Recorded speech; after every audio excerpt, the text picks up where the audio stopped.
fusionner les deux thèmes suivants. Pour récupérer un peu de temps, je voulais qu'on parle d'agriculture, de circuit court et de transport.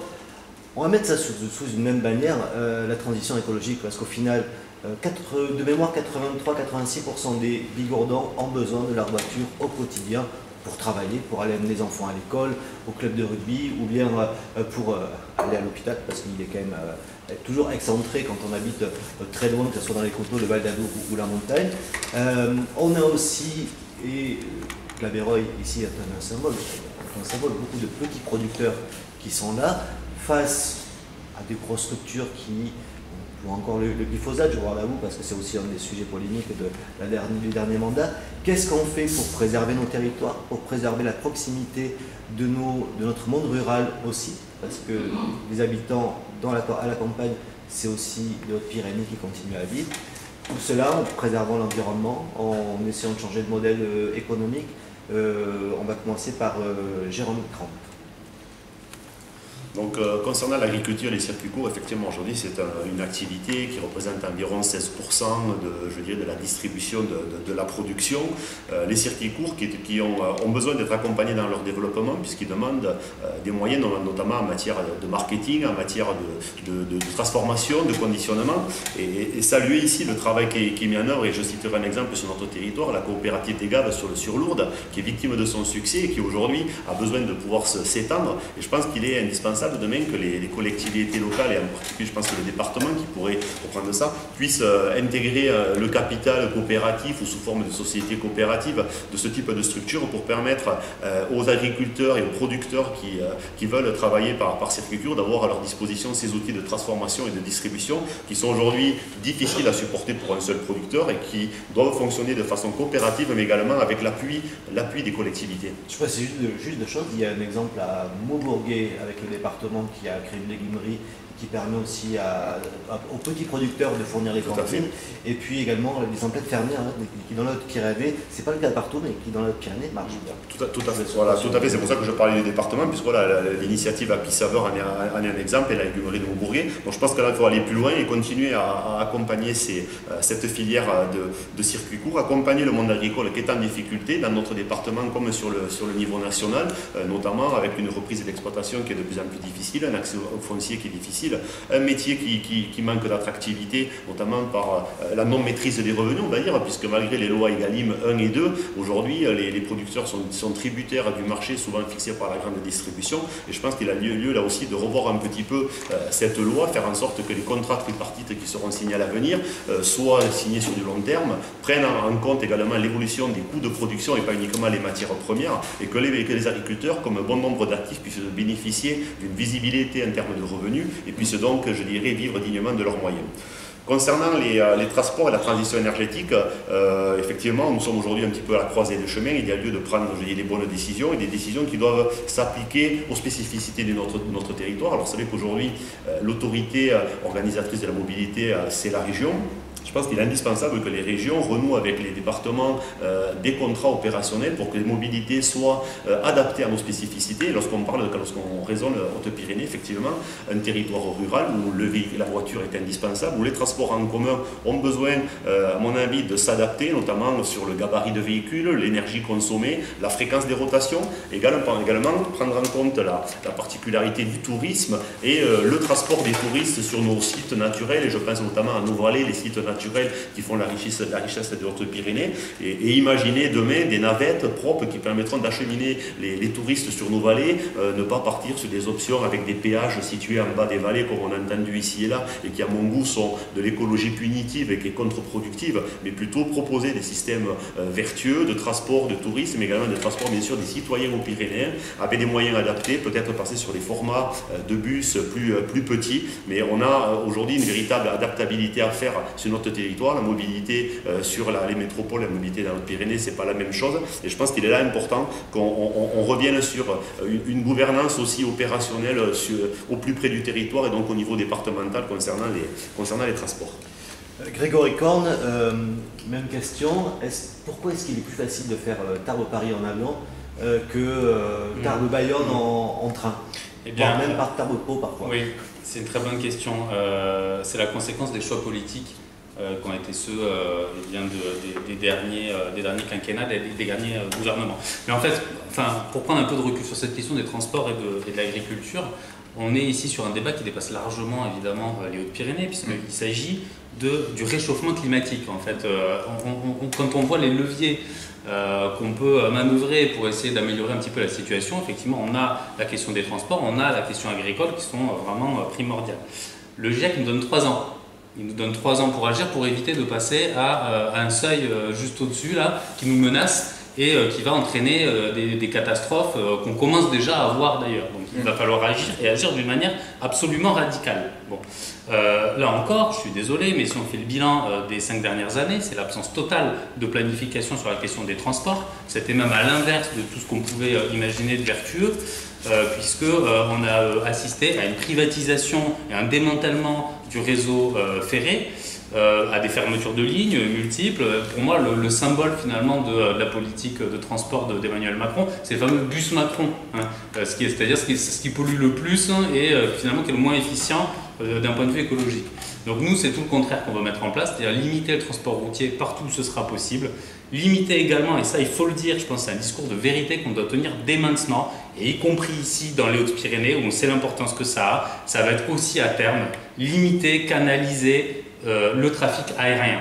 Voilà, on sait que c'est aussi une source importante de pollution, et en particulier pour ce qui est des vols intérieurs, hein, vous parliez de la fameuse navette Toulouse-Paris ou Lourdes-Paris, etc., ce qui est très pratique et qui est très rapide, mais qui pollue énormément. Donc en fait, il existe des alternatives. On voit qu'aujourd'hui, on est capable de faire Paris-Marseille en 3 heures, donc on peut développer aussi le ferroviaire pour mettre en place des solutions qui soient tout à fait pérennes à long terme pour nous rendre, par exemple, dans la capitale.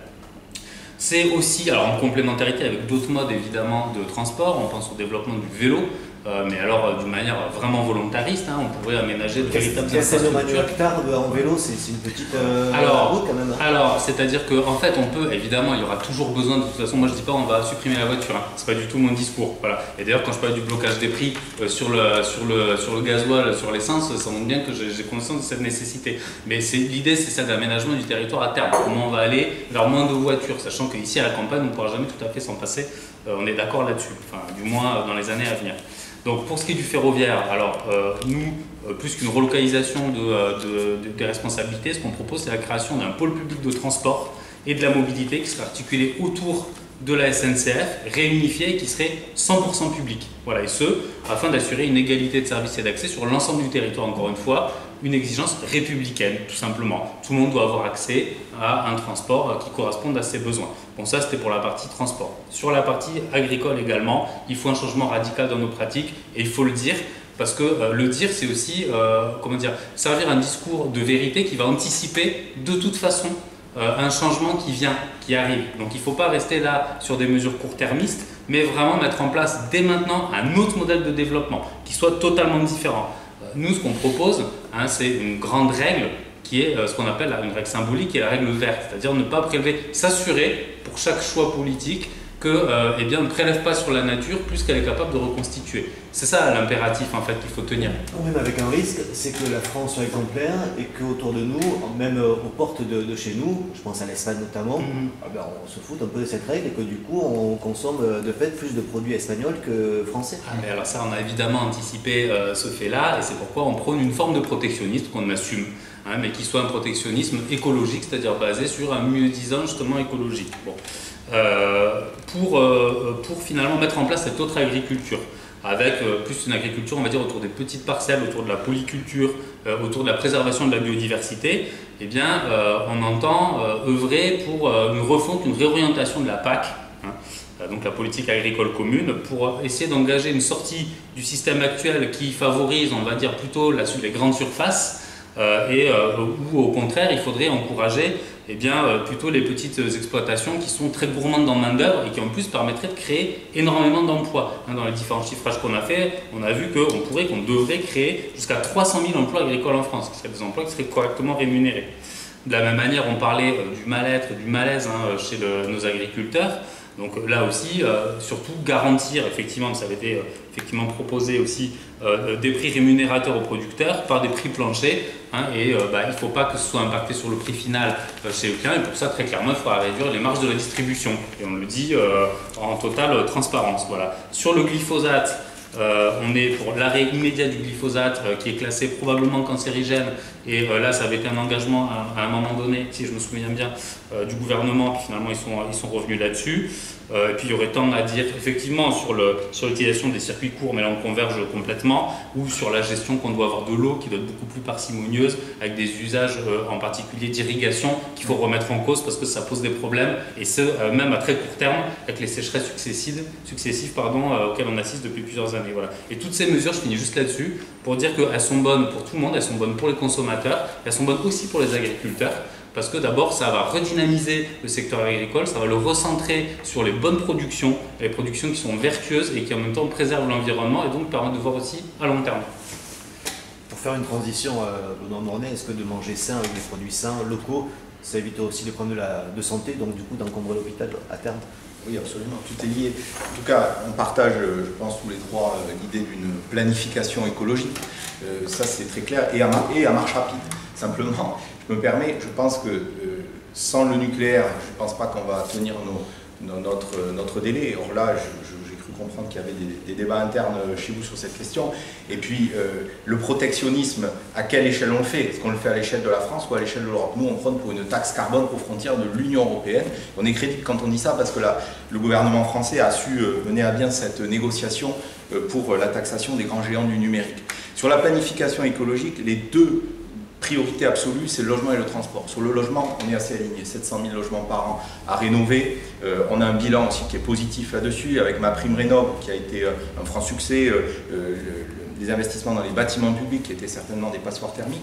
Sur les transports, il nous faut accélérer. Nous, à la proposition, on ne pourra pas se passer de la voiture. 83% des Hauts-Pyrénéens prennent leur voiture pour aller travailler. On a une proposition d'à moins de 100 € par mois de pouvoir avoir des voitures en leasing électrique, sachant qu'on a plutôt un bon maillage déjà de réseaux de bornes de recharge, mais qu'il va falloir encore augmenter, et pour ça il va falloir tout immeuble devoir brancher sa voiture électrique en bas, ça va être compliqué. Mais ce sera évidemment pas du jour au lendemain, mais je dis juste que le bonus écologique à la conversion, il y a eu 1 million de primes qui ont été versées dans le plan de relance, les Hautes-Pyrénées en ont bénéficié autour de 1 500 €, je pense qu'on peut accélérer là-dessus dans l'aspect marche rapide et sur les transports, et on se rejoint sur le ferroviaire, notamment c'est grâce au président de la République qu'on a à nouveau le train de nuit, donc sur le mode de transport à pas lent, plus écologique, plus respectueux de l'environnement, on va être aligné.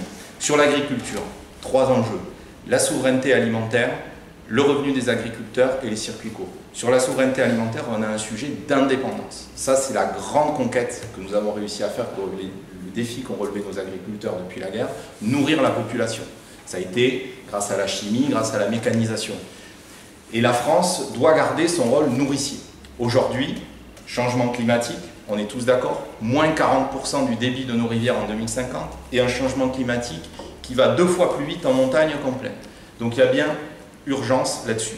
Et pour répondre à ça, ce sera tous les leviers en même temps. Une meilleure gestion de l'eau, les économies d'eau, les agriculteurs, les experts que j'ai consultés pour ma part nous disent c'est 20%. Le reste, il va bien falloir pouvoir accompagner aussi une meilleure gestion de l'eau. Les outils de transformation pour les agriculteurs, mais la France doit garder son rôle nourricier. On ne peut pas considérer qu'on va moins produire pour importer de la nourriture qui viendrait d'ailleurs avec des conditions sociales et environnementales moindres. Egalim, on en a parlé, c'est un premier pas, c'est un combat qui ne se mène pas et qui ne se gagne pas en 5 minutes, puisque vous avez un rapport de force avec les grands groupes de distribution et un émiettement de producteurs. La solution, c'est favoriser la coopération entre les organisations de producteurs. J'étais hier au marché de Rabastens, par exemple, un modèle du genre pour essayer de la coopération. Vous avez cité la COP des GAF qui est également un modèle. Et puis enfin, là on va être aussi, je pense, tous d'accord sur les circuits courts, sur la nécessité de valoriser les filières locales. On a des filières d'excellence ici, mais c'est l'objet du chèque alimentaire qui est proposé de 60 € pour 8 millions de familles, d'être conditionné à ces circuits courts. Ouais, juste une petite réaction par rapport à la rénovation thermique des bâtiments, et là par contre je voudrais quand même relever, c'est qu'en baissant l'appel de 5 € comme ça a été fait par M. Macron il y a quelques années, on n'a pas forcément favorisé cette rénovation thermique, et pour preuve les bailleurs sociaux ici et ailleurs ont réduit de 60% le volume des logements qui a été rénové, donc je pense que ce n'était pas une des meilleures mesures. L'énergie qui coûte le moins cher, c'est celle qu'on ne consomme pas, et je pense que la rénovation thermique ça doit rester une priorité, et l'État doit y mettre les moyens, et sûrement pas en baissant le montant des appels comme ça a été fait. Donc j'espère que là-dessus il y a quelque chose qui évoluera positivement. positivement très vite. Oui. Et en plus, c'est du travail pour l'économie locale. Les APL, tout le monde a reconnu que c'était une erreur, qui n'a pas rapporté beaucoup d'argent aux finances publiques, mais juste parce que vous allez sur ce sujet-là, les APL, elles vont dans la poche in fine de qui? Elles vont dans la poche des propriétaires. Le problème de la politique de logement en France, c'est 40 milliards d'euros par an, et on a une politique qui a été trop à subventionner la demande, et avec des prix toujours plus hauts, notamment dans les villes. Et donc on a un sujet de construire plus. Pour ça, en construire plus, on ne va pas étaler non plus toutes les maisons, c'est-à-dire de densifier le fonds friche. Donc le neuf, et puis sur l'ancien, l'État était un mauvais élève, et on en parlait depuis des dizaines d'années, de dire notamment les universités sont des passoires thermiques, il y a eu 2 milliards d'euros qui ont été mis sur la table, et les collectivités territoriales, parfois font moins la communication, l'État sait moins faire cette communication-là, la dotation de soutien à l'investissement local sur la rénovation thermique des bâtiments publics a doublé pendant le plan de relance, donc il y a eu un effort massif qui va se poursuivre, c'est dans votre programme, je l'ai lu aussi, 700 000 logements par an dans le quinquennat qui vient. C'est en rénovant qu'on va baisser la précarité énergétique et c'est en construisant. Voilà, ça c'est les leviers, une politique du logement de l'offre. Oui, c'était notre programme, effectivement. Je vois d'ailleurs qu'il y a un certain nombre d'éléments de langage de notre programme qu'on retrouve aujourd'hui dans le projet gouvernemental. Oui. Donc, à la limite, on n'est pas sectaire. On peut effectivement se satisfaire de voir que notre grammaire est rentrée dans la culture politique du pays. Pour autant, on va être quand même douteux parce que entre les effets d'annonce et puis ce qui effectivement est ensuite mis en œuvre, on a déjà quand même connu ça il y a 5 ans. Bon. Et par exemple, je donne un exemple précis. On était récemment à une réunion publique pour le retour de la ligne ferroviaire entre Bagnères de Bigorre et Moursin, en passant par Tarbes, ce qui permettrait en particulier donc, de développer l'activité économique de cette entreprise, justement, de la CAF. Pour le moment, le financement qui a été proposé par l'État est nettement insuffisant. Donc, c'est-à-dire que, d'une part, on peut avoir effectivement un discours qui semble aller dans le bon sens, mais après, derrière, dans les faits, on ne retrouve pas finalement cette volonté-là. Ça coûte 20 millions pour le moment, l'État en donne 8. Donc c'est insuffisant. Voilà. Donc il va falloir à un moment donné se donner les moyens d'un discours prétendument écologique et social, qui est le contraire de ce qu'on a vécu jusqu'à présent. Donc je suis un petit peu étonné finalement d'entendre, d'autant qu'en plus concernant le gouvernement actuel et les propos qui sont tenus par Elisabeth Borne et Emmanuel Macron, on ne semble pas tellement aller vers le dire. On ne sait pas grand-chose en fait du programme qui va être appliqué. Il y a des petites mesurettes qui sont annoncées ici ou là, mais vous partez en campagne sans programme, quoi. C'est pas très bien finalement. Honnêtement, en tout cas, c'est très compliqué d'essayer d'avoir des mesures précises. Nous, on a un programme qui est clair. On a 650 mesures que tout le monde peut consulter et on sait exactement pourquoi on va voter, dans quel sens on va aller. Vous concernant, finalement, c'est un petit peu étonnant, c'est-à-dire qu'on peut parfois avoir des mesures qui semblent effectivement aller dans notre sens, donc pour moi dans le bon sens, et puis c'est exactement le contraire finalement de ce qu'a été la politique de Macron ces 5 dernières années. Donc permettez-moi d'être un petit peu circonspect. Voilà, il faudrait donner des exemples précis parce que on ne rougit pas de notre bilan, y compris, je l'ai cité, sur la décarbonation de l'industrie, la fermeture des centrales à charbon. Moi, je m'en suis occupé personnellement avec le sous-préfet d'Aix-en-Provence. Quand on est aux travaux pratiques, on ferme la centrale à charbon, il faut expliquer à chacun des ouvriers ce qui se passe pour lui. Quand l'État, l'ADEME, finance un four à hydrogène pour ArcelorMittal, c'est 600 000 tonnes de CO2 évitées par an. Quand les petites et moyennes entreprises peuvent bénéficier de l'ADEME, des dispositifs tremplins pour se lancer dans la rénovation énergétique ou des dispositifs qu'on appelle décarbonation. Moi, ce que je regrette ici dans les Hautes-Pyrénées, c'est que ces dispositifs, il y a une inégalité de l'accès à l'information. Et je pense que c'est aussi le rôle du parlementaire de donner accès aux entreprises, aux particuliers, aux collectivités, accès à ces leviers. Je vous rejoins tout à fait sur la nécessité de pousser ces dossiers comme la réouverture de cette ligne. Pour ça, je pense, mais ça c'est évidemment, je ne suis pas objectif en le disant, qu'en élisant un député de la majorité plutôt qu'un député de l'opposition, a fortiori dans les Hautes-Pyrénées, qui est le département de cœur du président de la République, on aura plus de chances de succès pour aller chercher ces compléments de financement. Mais sur l'objectif, je suis d'accord, 100% d'accord avec vous.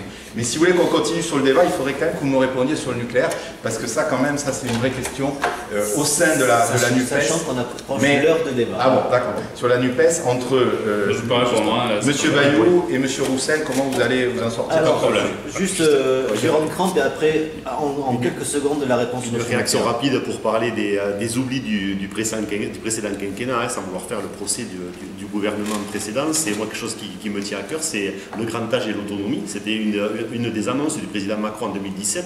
Force est de constater que 5 ans après, il ne s'est rien passé. Et on voit où ça nous a mené. Je pense que le scandale Orpea en est la triste illustration, où on a laissé notre grand âge, je dirais, se débrouiller. Aujourd'hui, on n'a pas une véritable... On a créé une 5e branche autonomie grand âge, on n'en a pas assuré le financement, on a laissé la place au privé qui a pris aujourd'hui le monopole des maisons de retraite, qui a transformé ces établissements en un produit d'investissement financier, ce qui est totalement indécent, inhumain. Et je pense que le grand âge et l'autonomie, ça va être une priorité. La population vit de plus en plus vieux sur notre pays et c'est très bien ainsi. Il faut que l'on grave dans le marbre à travers une véritable loi, un véritable projet de vie sociétal pour nos aînés, à travers des modes d'hébergement, du maintien à domicile, de l'habitat inclusif, et surtout qu'on mette en face un financement qui soit à la hauteur des besoins. Et ça, c'est quelque chose qui a été oublié pendant 5 ans et qui est tout à fait, je dirais, à mon goût, inacceptable.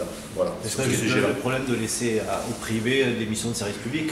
Là, on peut en mettre la santé aussi et plein de choses comme aussi les transports, la gestion des autoroutes. Sur grand âge autonomie, d'une phrase, hein, parce que là, je suis 100% d'accord avec vous et j'ai co-écrit le projet de loi qui est effectivement resté sur le métier à date, parce que là aussi il faut être crédible, il faut expliquer comment on le finance, et cette loi, elle est corrélée à la réforme des retraites sans vouloir ouvrir le sujet. C'est ce que je dis tout à l'heure. Et donc, ce que je dis tout à l'heure, sous-entendu, c'était que votre réforme de retraite, c'est pour financer le grand âge. Non, mais c'est pas que. Il faut le dire clairement. Non, c'est les deux. C'est équilibrer le système et c'est financer de nouveaux droits comme le 1100 €. Mais juste sur le grand âge autonomie, c'est un sujet, c'est le premier des sujets qui me tient à cœur et si les gens nous font confiance, sur lequel je voudrais m'investir personnellement, très fortement. On a 1 million de personnes de plus de 80 ans dans les 5 ans qui arrivent. On a aujourd'hui une offre médico-sociale qui n'est pas totalement satisfaisante. Je dis quand même, la 5e branche, c'est déjà 30 milliards par an, il faut quand même pas dire. Et il y a eu 2,1 milliards de plus pendant le quinquennat quand même sur le système. Mais vous avez raison, il faut aller plus loin. Le plan, c'est 50 000 recrutements dans les EHPAD pour les médicaliser davantage. Mais là, pour faire ce qu'on disait tout à l'heure, il faudra bien aller les chercher. C'est la prime adapte sur le modèle de MaPrimeRénov' pour rénover la salle de bain, l'accessibilité. C'est le séjour de répit pour les 12 millions d'aidants. Donc cette réforme grand âge autonomie, elle est indispensable. Moi, je me réjouis que vous l'appeliez de vos voeux. Il faut expliquer dans le détail comment vous la financez et aller au-delà de l'incantation sur ce sujet. Le financement sera plus facile si on en fait une priorité. Absolument. Ok, je peux répondre juste sur le nucléaire, parce qu'on m'a dit la question. Oui, ça m'intéresse beaucoup. Très bien, alors justement, je suis content de pouvoir en parler. C'est absolument stratégique pour les 30 ans. Alors voilà, en fait, il y a un point avec lequel je suis d'accord dans ce que vous expliquez, c'est qu'on est plus efficace lorsqu'on est un député de la majorité. Voilà. Je suis d'accord avec vous et moi-même, figurez-vous, je pourrais bien être un député de la majorité. Voilà. C'est-à-dire que quand on voit effectivement les forces en présence actuellement, d'abord il faut rappeler que l'Assemblée nationale, c'est un lieu où s'opère un rapport de force entre les différents groupes. Hein, c'est quand même important de le rappeler. Et donc, à défaut d'être dans la majorité, j'envisage en tout cas d'être au sein d'une opposition qui soit suffisamment forte pour imposer par son vote un certain nombre d'orientations politiques qui sont les miennes. Bon, sur la question du nucléaire, c'est vrai que c'est un point de désaccord qu'on a entre nous, mais c'est en rien un problème. Et justement, ça montre bien que nous ne sommes pas une simple coalition de circonstances ou d'arrangements, comme j'entends dire ici ou là, mais bien au contraire qu'on a mis en place un programme commun qu'on met sur la table, et s'il y a effectivement certains points sur lesquels on n'a pas réussi à s'accorder, on les signale en toute transparence et puis ce sera renvoyé à la sagesse des parlementaires, et où si besoin, effectivement, pour la question du nucléaire, et à mon avis, vous avez raison de dire que c'est une question d'importance. Alors on ne le dit pas pour la même raison, parce qu'à mon avis ça représente un risque considérable, mais le ramener, pourquoi pas, à un référendum, et ce sera les Français, in fine, qui décideront et qui trancheront sur cette question-là. Bon, donc vous voyez bien que, voilà, pour moi, il n'y a pas de... On met les choses sur la table. Moi, je fais partie de la France Insoumise, je pense que le nucléaire représente un danger considérable, voilà, en termes de sécurité publique, et donc notre projet, effectivement, c'est à terme, évidemment pas du jour au lendemain, mais à terme, passer vers une transition aussi énergétique.